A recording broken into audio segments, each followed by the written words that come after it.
بسم اللہ الرحمن الرحیم،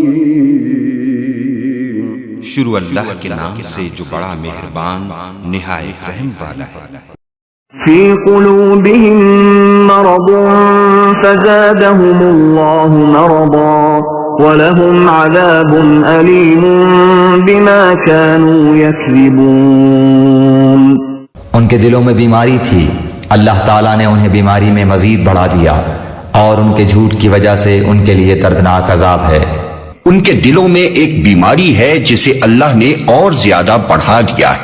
بیماری سے مراد منافقت کی بیماری ہے، اور اللہ کے نزدیک اس بیماری میں اضافہ کرنے کا مطلب یہ ہے کہ وہ منافقین کو ان کے نفاق کی سزا فوراً نہیں دیتا بلکہ انہیں ڈھیل دیتا ہے، اور اس ڈھیل کا نتیجہ یہ ہوتا ہے کہ منافق لوگ اپنی چالوں کو بظاہر کامیاب ہوتے دیکھ کر اور زیادہ مکمل منافق بنتے چلے جاتے ہیں۔